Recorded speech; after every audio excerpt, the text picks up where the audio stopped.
Teman-teman, kita akan membahas kali ini yang namanya hukum Taurat.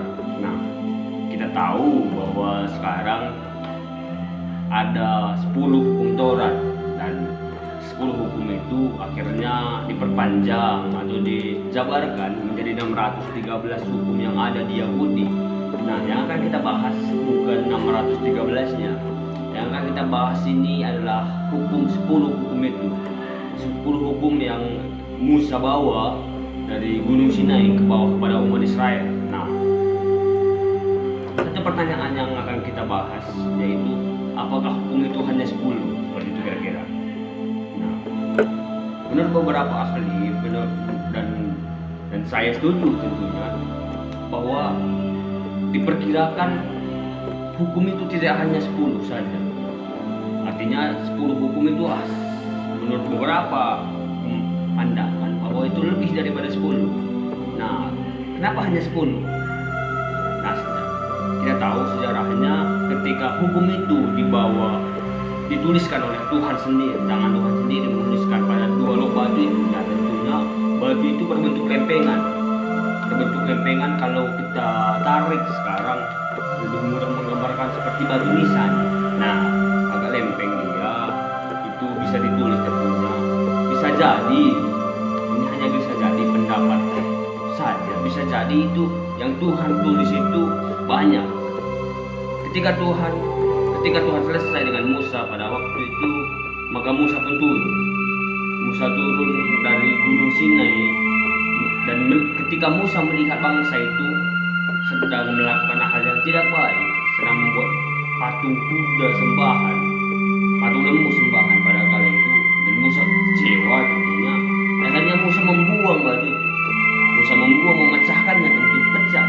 Akhirnya Musa naik lagi. Nah, kala itu bisa saja ditarik ketika Musa berjumpa kembali dengan Tuhan.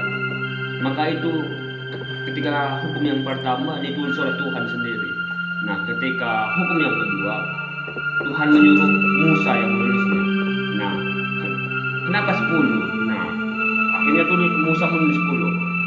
Bisa saja ini hanya perkiraan, pendapat nalar teologi biblikalnya, bahwa ketika Tuhan menyuruh Musa, mungkin Tuhan berkata seperti ini, tulislah apa yang kau tahu, apa yang kau ingat. Nah, mungkin saja si Musa hanya mengingat yang 10 itu saja. Bisa jadi juga mungkin yang dari Tuhan juga hanya 10. Nah, inilah pendapat para ahli. Nah, kenapa hanya 10? Kenapa hanya 10 hukum saja? Yang seandainya pun banyak yang ditulis Tuhan, tiba-tiba mungkin 13, 15. Ketika Musa menulisnya 10, kenapa Tuhan mengizinkannya? Karena ketika 10 itu, teman-teman, bahwa 10 hukum saja cukup untuk menggambarkan keinginan Tuhan dengan umatnya. Nah, kalau kita bawa kepada kehidupan, bahwa 10 saja susah untuk diikuti, dan bahkan tidak ada manusia yang bisa mengikuti 10 hukum itu. Nah, jadi itu yang bisa kita pelajari secara filsafat biblikalnya, filsafat teologinya, bahwa mungkin saja hukum itu tidak 10, bisa lebih, bisa 12, 13 atau 15. Tapi kenapa hanya 10? Ketika pengulangan kedua kali Musa membuangnya, memecahkannya, dan mungkin saja Musa hanya mengingat itu. Nah, gimana menurut pendapat teman-teman sekalian? Bisa dibuat di kolom komentar atau japri secara pribadi. Kita akan membahasnya bersama-sama. Terima kasih, Tuhan memberkati.